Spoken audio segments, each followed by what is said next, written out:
Cancer Unmasked 360 empowers, educates, and inspires men and women impacted by cancer through authentic conversations with survivors, patients, caregivers, loved ones, advocates, support organizations, and healthcare professionals.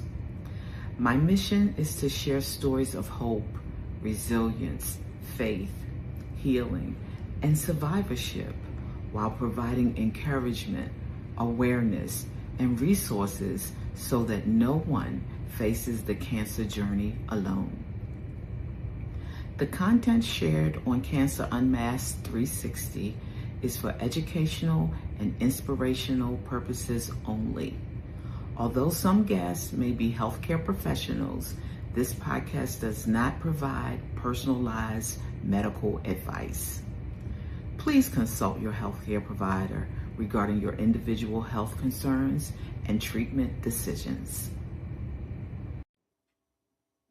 Hello, everyone, and welcome to Cancer Unmasked 360.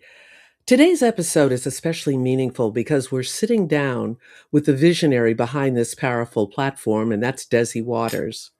You know, what began as a deeply personal cancer journey marked by challenges, faith, and perseverance has grown into a movement of hope and healing for countless men and women affected by cancer. Desi shared her experience of battling cancer 3 times in the collaborative book, When Cancer Knocks at Your Door. Now, through Cancer Unmasked 360, she's expanding that conversation by unmasking the realities of cancer and inspiring others through honest dialogue, empowerment, education, and community. Today, we're going beyond the title of host to get to know the woman behind the mission, her journey, her purpose, and the experiences that inspired this podcast. Desi, I want to thank you for allowing me to interview you. But before I begin, let me introduce myself. My name is Doris McMillon, and I've had the privilege of working as a television and radio news anchor and reporter and host for 20 plus years.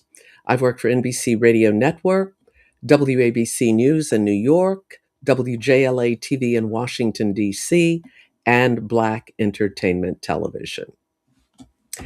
It is truly an honor, Desi, to sit down with you and share the story behind this powerful mission. So let's get to it. Are you ready? I am. You have a story to tell for sure, and I just want our viewers and listeners to know that they're going to get a wealth of important information, and they're going to be encouraged, and there's going to be a lot of hope available to them. So, your journey, take us back to the beginning. What was going through your mind when you first heard the word cancer? I believe at that moment I felt death. I'm going to die. Because in America, I think we are conditioned to when we hear that word, to feel a death sentence and not honestly understanding that a lot of people have survived cancer. So I think it's initial fear and death. You faced cancer not once, not twice, but 3 different times. How did each diagnosis affect you differently? Well, the first diagnosis took place in 2017. And my faith, I was like, I'm going to beat this. No worries. I'm going to walk right through this. I took the holistic approach and I was just everything. I ate properly. I thought I did all the right things. And then right after I reached the 5-year benchmark, which they call it if you're technically cancer free. Mm-hmm. That following January, I was diagnosed with my second bout of cancer. That cancer journey really shook my foundation. And not only because I was diagnosed for a second time with cancer, but it was also because I had experienced a head injury. Mm, And between the first diagnosis, the head injury, and then the second diagnosis, I felt very defeated. I mm. think the second diagnosis, I was literally at my lowest point. I think I felt like, why is all of this happening to me? And I was in a very, very dark place. And I can honestly say the way I came out of it had nothing to do with myself. It had everything to do with the power of prayers of people who loved me and lifted me up, because I really don't even remember when or how I came out. I just remember I was out of the dark place. So that was the hard part. My third bout I got before, while I was in treatment for my second bout. I was in my Mm. last treatment of radiation, sitting on the side of my bed, and half of my face went numb. And the doctors told me that it was nothing really to worry about. It had nothing to do with the actual radiation. I just had a angioma, which was very common for women my age, but they decided to do a biopsy only because I had cancer twice. Okay. So Let, that let me let me let me back up for just 1 minute. sure. Now, you've had three diagnoses. What kind of cancer did you have the first time? First time breast, second time breast, Mm-hmm. third time metastatic breast cancer with a tumor behind my left eye and a open skull bone. So that was what made your face go numb. That Exactly. tumor. Okay. All right. Exactly. Keep on. And they told me no worries. And so they went in through my nose up into my eye and my skull bone, proceeded to get a sample. And I spent 3 days in the hospital. And when the doctors came in my room, they simply said, we're going to send this sample to John Hopkins for another opinion. Well, then I knew something was wrong. And it took about 4 weeks before they reached out and said, yes, I did have metastatic breast cancer, So and that they could means it not had remove. spread. I'm That sorry. meant that meant that it had spread.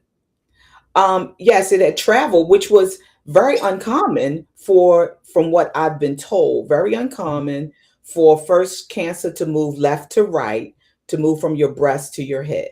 They said that was very uncommon. But like I told my doctors and everybody that I meet, I fall in always the 2% of it happening too. I'd never fall into the 90%. That's been the story of my life. And Mhm. they could not remove the tumor, excuse me, unless I would be blind. So the tumor's still there. They just have to monitor it and monitor the hole in my skull bone. So that's where we are currently. I'm in my second year of my Okay. third diagnosis. All right. And you are undergoing what kind of treatment now? I don't have to do any more treatment. It just has to be monitored. I just have to do normal PET scans, blood tests, and MRIs, just to keep an eye on everything. And I will not need treatment unless they see it increasing. So, Desi, you're living with being a three-time um, person who has had you've had cancer three times. Yes, ma'am. How do you live every day? Is there something in the back of your mind that thinks, this thing could come back again? Or how do you live forward? I really don't think about it coming back. I live my life one day at a time. I do what I can do. And for me, it's whatever or wherever the journey takes me, I'm okay with. The only thing that I have made up in my mind not to do is to be bedridden. Now, there's some medications, and that has been a major struggle. They've made me very sick and very weak, and I have opted not to take some just because I don't consider that living. And as long as I can get up and move around, still take medication, Mhm. then that's what I'm going to do. I'm not going to take any thought for tomorrow. You just can't live looking in the rearview mirror, can you? You Won't know, do it. now being 2 years into your third diagnosis, what has this season of your life taught you? Ooh, it's taught me so much. I guess to put it in a nutshell, life is not promised to you. And you have to learn how to forgive. You have to learn how to move on and learn what's important. Certain things that we quabble over or debate over, it's not that important at the end of the day. If COVID and cancer doesn't teach you anything, I'm not sure what would. Mhm, mhm. Yeah, I guess you have to ask yourself, how does this that might not be a big thing, how does it count for eternity? You know? It's but this is your life, your journey. Mhm. What's kept you going through the hardest moments of your cancer journey? Like I stated before, some of the hardest moments, I guess the point where I felt like I was at the lowest, it was the prayers of the people who loved me. Mhm. That's what kept me going because I could literally not pray for myself. And other than that, it's just that life is too precious. Live it in each moment. I'm just living it in each moment. I don't worry about the next. Do Mhm. right by people, embrace, enjoy everything around you. And that's how I choose to live. I know you have probably been a great encouragement to other people who are going through cancer of any kind.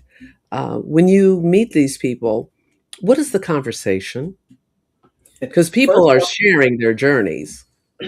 well, I typically don't share unless something presents itself. I don't just say, I have cancer, blah, blah, blah. But I had the privilege of going to a retreat this past weekend. And it seems like when people meet me and the conversation comes up and I say, I'm in my third bout, they simply shake their head. They're like, you seem so positive. You're not down in the dumps. What? I would never have thought. I said, well, Mhm, sometimes people don't look like what they're going through. You can't don't judge a book always by its cover. It's never what you mhm, never serves you right. uh-huh, So I get that a whole lot. They say thank you for being positive. They loved my uh, my journey in the book when cancer knocks at your door. They say that I have approached it not only from the realities of living it, but from the diet, from the health perspectives and the actual lived pain that you go through depending on what type of cancer it is you have. okay. Now, you said earlier that I'm gonna kick this, beat this, I'm gonna do everything right. What did that look like then when you talked about changing your diet? What other things did you change? I began to exercise. I really have never committed Mhm, to any of that. I began to exercise and just eat right. Really, that was the major thing. Not that I was ever a big junk eater or fast food eater, but I did the fried and I did the other things that weren't healthy. mhm, So I just did that. I just changed my whole eating perspective and mhm, my lifestyle as it relates to exercise. mhm. The other thing that people should know about you is that you are a woman of faith. But I have to say, you said there was a point when you couldn't even pray for yourself. Let's talk about that for a minute. What what should it look like for somebody who's also a person of faith? They have a personal relationship with Jesus Christ. That's their Lord and Savior, and we know that He's over all things. But when you reach a point where you're kind of looking death in the face, that's hard. How did you navigate all that as a woman of faith? I am a believer that in your personal walk and journey, you never really know a scripture until it becomes life within you. Mhm. Now, you can quote a lot of them, but you don't deeply know them. And I mean to the lived experience of it. So, in that darkest moment, what I realized coming out was the prayers of the righteous availeth much. Mm, Now, it wasn't my prayers, but it was still the prayers of the righteous mhm, that brought me out. See, I never experienced somebody else's prayers bringing me out that I knew of. mhm, But in that experience, because I knew the dark hole and valley that I was in, I knew what brought me out. So now that scripture takes on a whole nother meaning. Why? Because I've lived it. It has done something internally within me to wherein it's not something I just say, it's something that I've experienced. mhm, So everybody has to walk out their own journey and their own relationship. All I would say is just trust. Even when you can't say a word, all maybe you can do is just shake your head. It's okay. He knows exactly where you are. And mhm, he's so good to us that he's going to meet you exactly where you are. And it may be somebody you don't know that may be praying for you. God has a way of having people, there are prayer warriors out there that will say they have interceded for people they didn't even know. mhm, It's a real mhm. thing. Yeah. And he will bring you out. Yes, he will. I can attest to that too. I have a question for you. Mhm. I have run into a lot of people, and I hate to say a lot, but it has been many people who have received a cancer diagnosis. They don't want to talk about it. They keep it to themselves. They suffer alone. And I'm thinking that ought not to be. And I'll give you an example. Recently, there's a person, it's a neighbor, and my husband cuts her grass. And she's lived next door to me almost 6 years. But I've never really talked to her till my husband told me recently, she doesn't look so good. So the Lord told me, you need to go knock on her door. So I did. And I knocked on her door. She came to the door. I said, how are you doing? Oh, I'm fine. I said, how are you doing? I'm fine. I said, really? How are you doing? I have breast cancer. Mhm. I'm thinking, you're over here by yourself. You're a single person. I don't know who you have coming to help you. Why are people so secretive? I mean, Well, if I get diagnosed, I want you to pray for me. I want all the friends I can to help me through. there's several reasons, and I can attest to that because I did not tell nobody, not even my immediate family, until I was settled in and how I was going to deal with it. Let me tell you, the pressures of what other people will bring in adds pressure. Everybody doesn't know how to address someone. Okay, example. Once I told a lot of people, the first thing they said was, "Oh, I'm gonna pray you're gonna be healed." That was the answer to everything. Mhm. But yet I was not. Let Mm. Look, sometimes it's good to be silent because with all that you're dealing with, you don't need to deal with anything else. Mhm. And for me, I kept it silent until I was at a place that I could endure what was going to come by me opening it up to Okay. to other individuals. Now, during my first bout, I'll give you an example. During my first bout of cancer, I was told, "Well, we have to have a meeting to find out what you're going to do." There is no meeting I have to have with anybody. This is a decision that I'm going to make. And the only person I am going to consult about it is Mhm. my husband, who honestly said, "You have to make the decision for yourself. Can't Mhm. nobody make this for you, honey, Mhm. because you're going to have to live with whatever decision you make." But yet, there were people that wanted to say, "Oh, we're going to talk about it." No, we're not going to talk about it. So you have to kind of know your circle. Mhm. And unfortunately, the sad indictment is sometimes when we are connected to so many Christians, the only thing that they know is that you're going to be healed. That's the only thing they Well, know. And, yeah, well, you and will be healed one way or the other, right? well, I believe that God doesn't share his glory with anybody. And when Right. he touches your body to heal, it's not going to be healed because you took radiation or healed because you took a pill. It's going to be Mhm. healed because he touched your body. You Right. know? Right.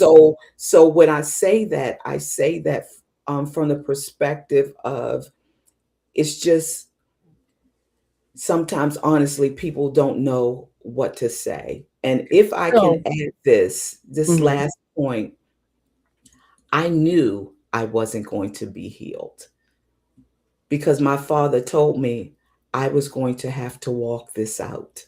So when Okay. everybody came to me to say that I was, what could, so you just have to know your circle. I Okay. believe that people should do what's best for them.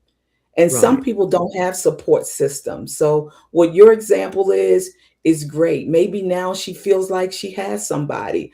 It's because you were sent to go. That's a Mhm. difference. Yeah. And Yeah. just going. Yeah. And the other thing, Desi, talk to people who say, "Well, if you need me, just call me." Can you speak to that? Oh, I definitely will speak to that. That is one of the biggest things that I like to tell people. When you have a person dealing with cancer or even a caregiver, the one thing that they don't need is to tell you 10 ways where you can help me. That doesn't work. Just help them. Send them a Mm, gift card in the mm, mail with money for food. mhm, Call them up and say, "I'm coming over tomorrow. I'm going to sit with Desiree while you go and get some rest or relaxation." Or knock on the door and say, "Here's some meals. I'm not coming to stay, but here's some food for you for the week." There are ways for you to show up because let me tell you, when we have to think of things to tell you, it adds to everything we're going through. The house, it affects everything in your life, everything. So to just ask somebody, "Oh, what can I do?" Or, "I can't think right now. I got 10 things on my plate." Just do something. just There are a do. million ways to show up, Mhm. millions of ways to show up where you don't have to ask a question. Thank you for saying that because it always bothers me when I hear people say, "Oh, well, if you need anything, just call me." I'm like, "I can't think about that right now. Right, right, right, right. I'm dealing with cancer." Very true. And you know Yeah. what? And to be honest, some people just don't know what to say. Mhm. They're very awkward. They don't know how and what to say. That's why I say what I say so they can be educated on what things to do.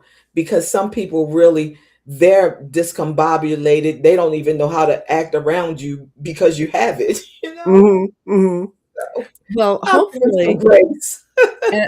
as your podcast grows, I know that you're going to have tips, uh, to help people, to educate them so they don't say that dumb thing.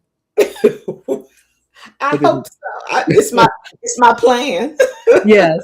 Yeah. I am so excited about a Cancer Unmasked 360 because I think it's going to be a game changer for a lot of the people who will come to share their story and for those who will hear it. They will learn some things. And I think one of the things that's so important is we need to learn how to be a friend, how to be a support, how to go through with someone. And I think that's what you'll be providing. So I'm very excited for you and for the outcome of this podcast. So Thank thank you. you so much for letting me be a part of it. Thank Um, you. let's talk about your book. You co-authored "When Cancer Knocks at Your Door" for four other cancer survivors. And I remember meeting all of them at an event, and it was such a compelling book in that each story had its own drama.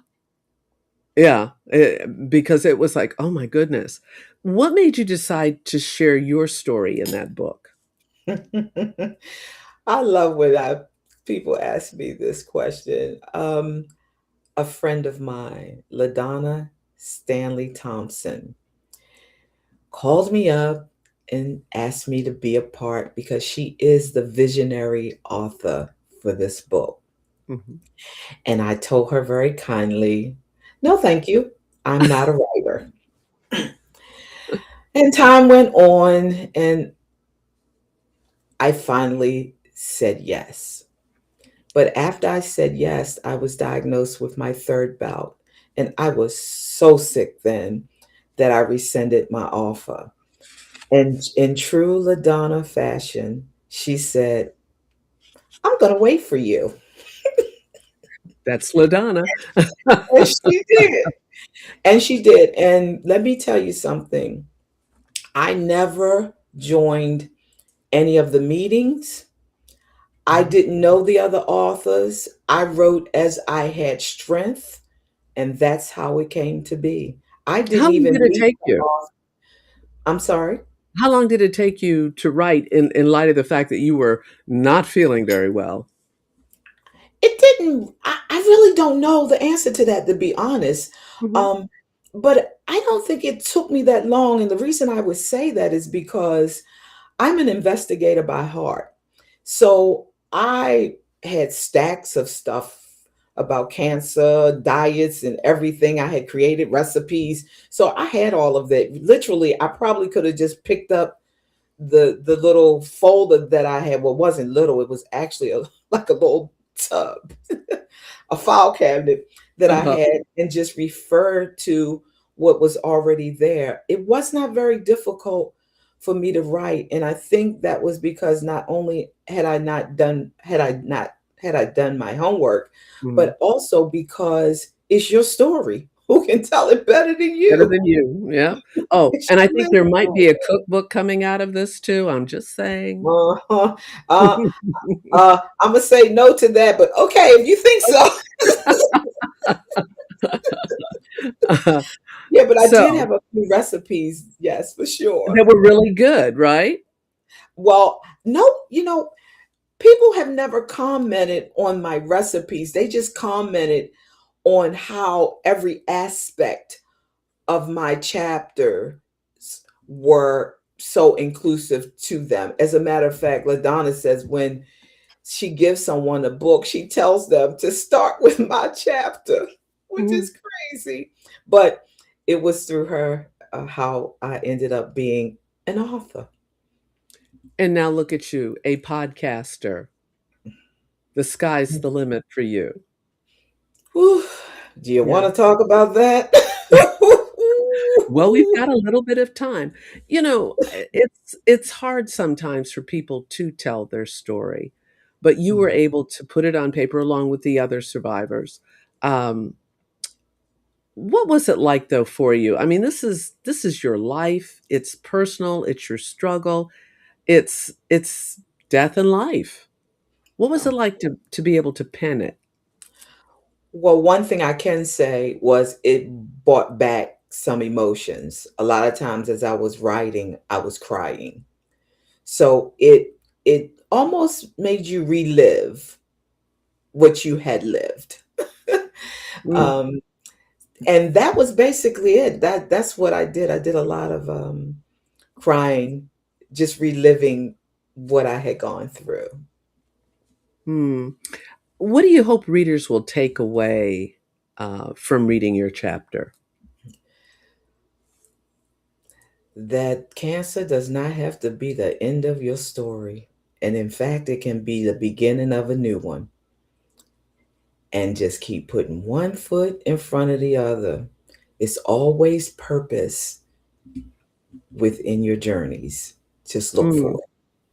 So, what is your moving forward looking like? Um, I really honestly can't tell you because it unfolds as days unfold. It's just like being a podcaster. That that unfolded. That wasn't what my days looked like, or I thought they would look like at all. Hmm. So for me, it's just taking one step at a time, trusting in God that He will guide me and lead me, and that I take no thought for tomorrow. I have to live in today. What's it like? You said your husband said, ultimately, the choice is yours. This is your journey. How has it affected him? Well, yeah, not that he talked about it a lot, but I could tell in his emotions. We've been married 28 years. I can tell in his emotions that something shifted. And I believe if I could speak for him, he was simply holding it together for me Mm, because he saw me at my darkest. And we didn't know what tomorrow was going to bring. We didn't know if I was going to be sitting here being a podcaster. We didn't know that right. then. Hmm. So we were taking it one day at a time, and literally between him and my bonus mother, Diane Powell, they watched me go through it all. And they were the backbone of my existence going through it, what people could not see in real life, in real time. So yeah, so I think if I could speak for him, that's what I would say, where he was, but he didn't really verbalize it Hmm. of how he felt. He just loved on me and supported me Hmm. in all of my darkest hours when I couldn't even get out the bed because I was so sick and got sick in the bed. I mean, Mm, there were some times, mm. but he was right by my side. And that's good news. Mhm. Now let's talk about launching this podcast. Okay. Okay, now you're a busy woman, obviously, but something told you you needed to do this. What inspired you to launch Cancer Unmasked 360 at this particular time in your journey? Well, the inspiration is all from above. That's all I can Mhm, tell you. Um, mhm, podcasting was never in my thought, in my dreams, or in my wants to be's. mhm. Okay. I literally, how it unfolded, I was being interviewed by the Afro newspaper for the book. Mhm, And at the end of the interview, the two gentlemen who were interviewing me, one of them said, I see podcasting your future. And I just ignored it. I said nothing, but when we got off the air, I did say, I don't think so. I said, I will be sharing my story to whoever would like to hear it, but that's the end of it. That was the first seed. I didn't think anything about it. And we're coming up maybe on a year where this had happened. And as time went on, things would just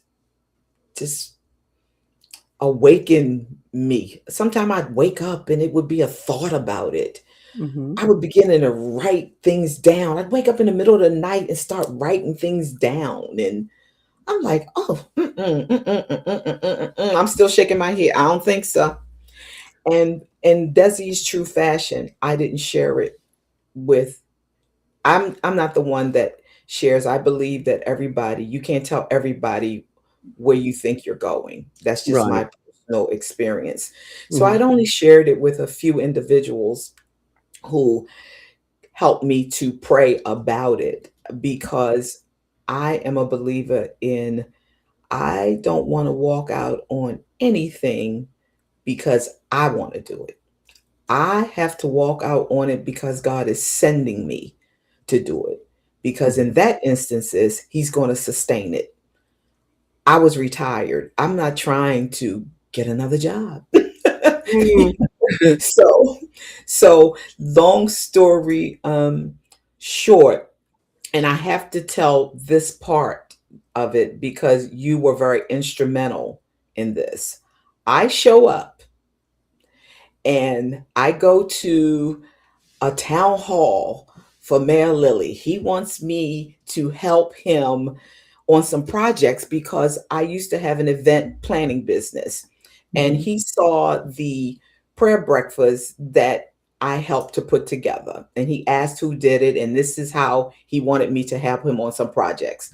I Mhm. told him I was retired, but I showed up because he wanted me to see. I Mhm. see you there.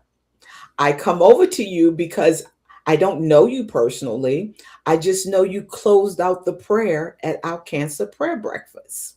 I didn't invite you, someone else had. So I did not Mhm. have a relationship with you. But I knew at that point that I was walking down the podcast journey. And so I wanted to invite you to be a guest. And so I came over to you. You were so gracious and you said, absolutely. And you may not even know this, but your whole countenance changed. You were still kind, but you began to speak life into me.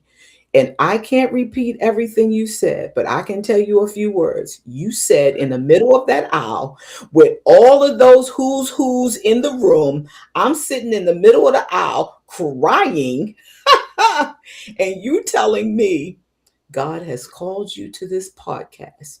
He's going to give you everything you need.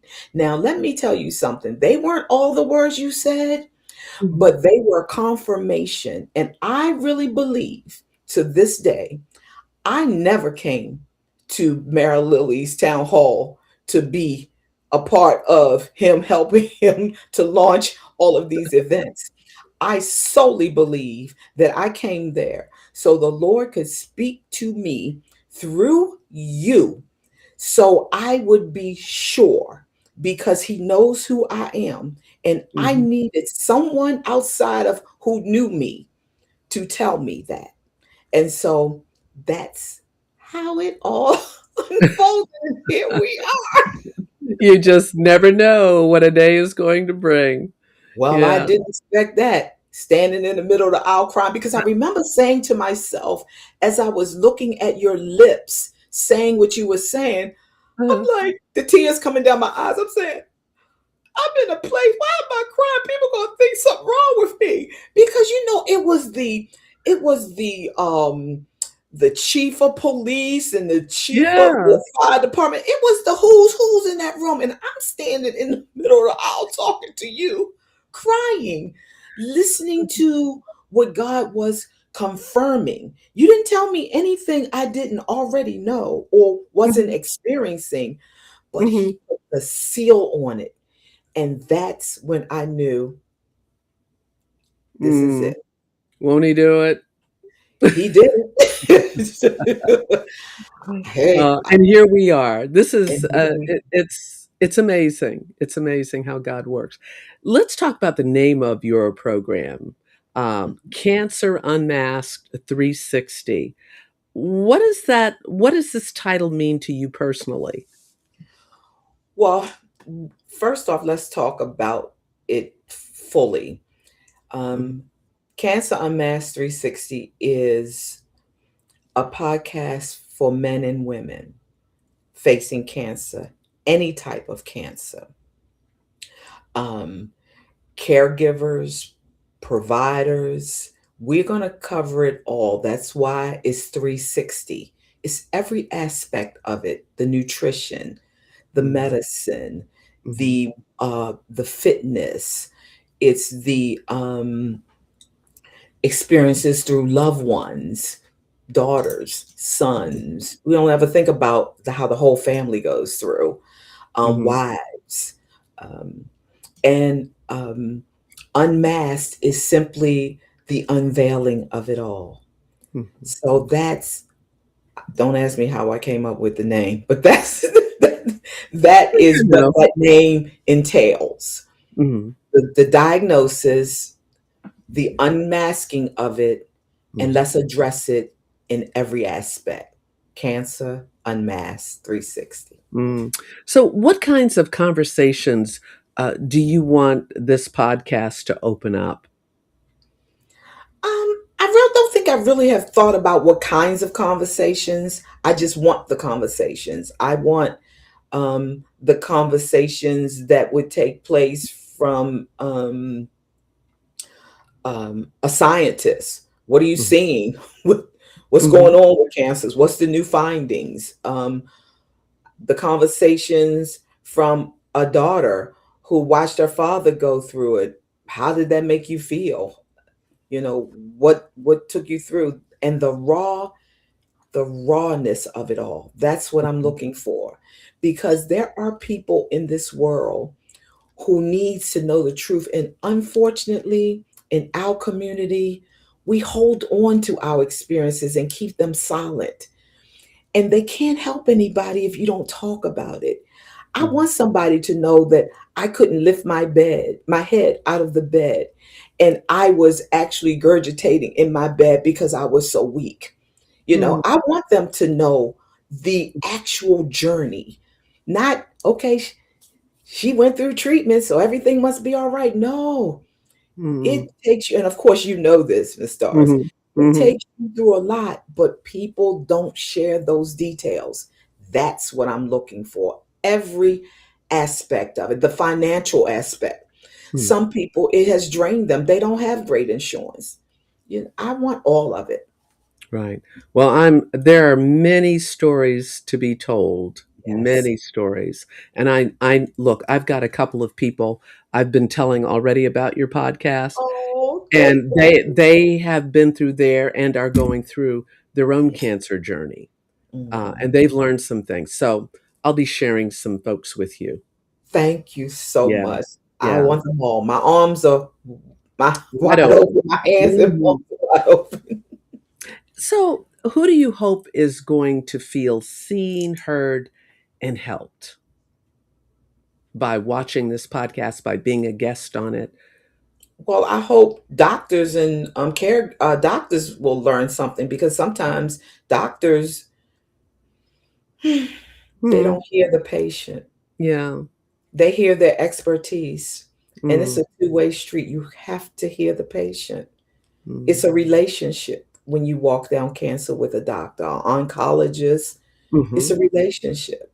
So, one, I want us, the doctors, to hear how we feel and what our stories are. And I want any cancer patient um, to be able to help somebody else who may be just been diagnosed or is in their treatment journey, but they don't have anybody to talk to or lean on, or they think what they're experiencing isn't normal, to know that mm. it is.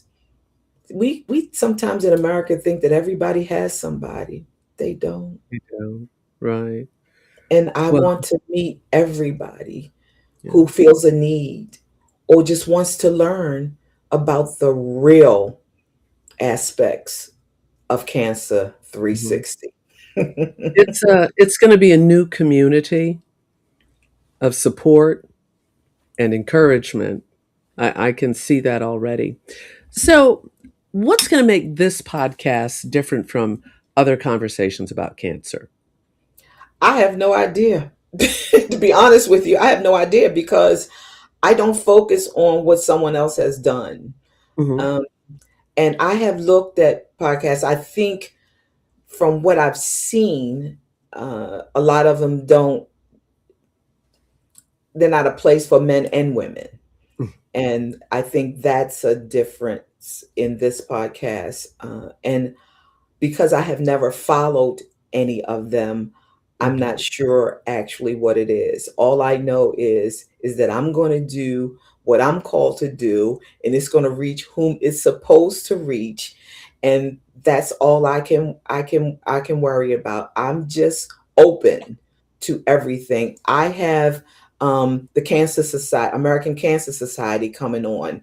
I have organizations so people can tell people where to go to find help.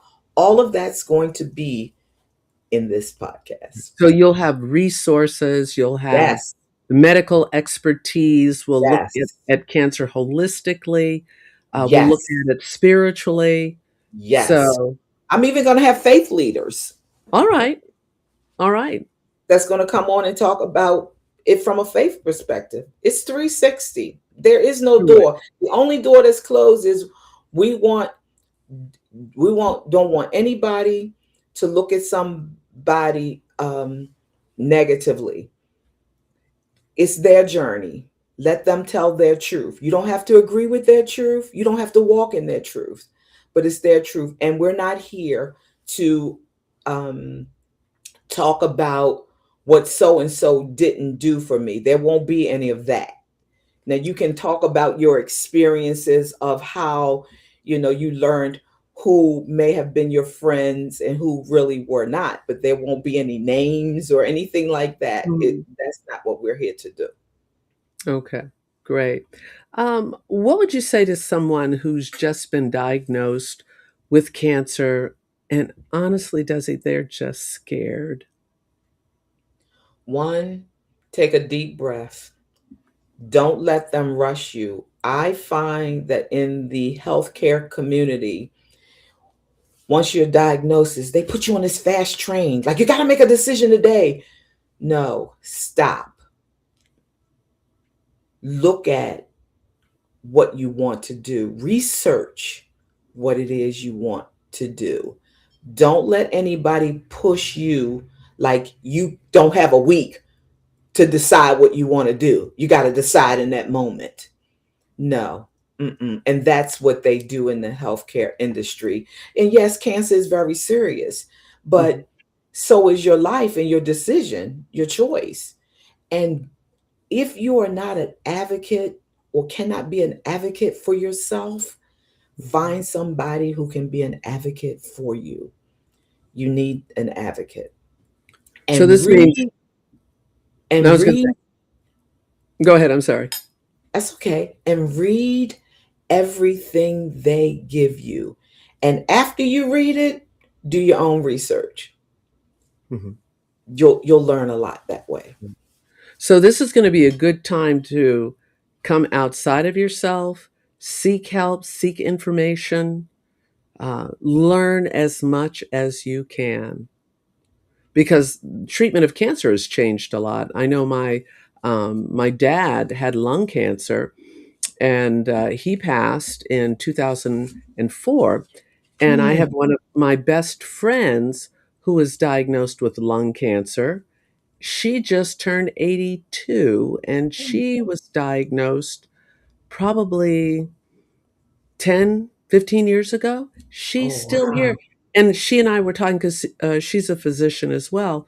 And she said, if they had had the same treatments then, when your dad had it, he might still be here today. Hmm. And she just said the way they're treating cancer now, the drug therapy, everything is just different. And so Yeah. this will be an opportunity to encourage people to get as much information as possible. And Yeah. you're going to help them. Yeah. And it's overwhelming when you walk out the doctor's office with a stack of papers, like you've gone back to school and you have to read it and you've just been told you have cancer. It's overwhelming. That's Hmm. why my advice is to stop. Take a deep breath, collect yourself, and then start doing home. Don't let anybody rush you into a decision. Mm-hmm. All right. Now, what about the caregivers? You had your husband. Um, what about caregivers, loved ones who want to help, but they just don't know how? They might say that dumb thing about, if you need something, call me. Well, I think we've really, have Mm, addressed that, but caregiving is tiresome. And what I would say to any caregiver, don't ever forget about taking care of yourself. I did that with my father. He was sick. I did that for those 2 years and didn't take care, didn't do my yearly checkups. And then I was diagnosed for cancer. I did everything right up until that point, but my father needed me. mm, And so I stopped taking care of me to take care of him. Don't ever do that. That was the worst decision I ever made. Now, okay, I'm good. I'm here. I'm still living, but I'm just saying, make mm. sure that you're taken care of because really you can't take care of anybody else if you become sick. So What do you they have tell you on an airplane? What do they tell you when you get on an airplane? somebody just said that to me recently. Put on Hmm. your mask before you put on somebody else's. Elsa's right, because if you can't breathe, you can't help anybody.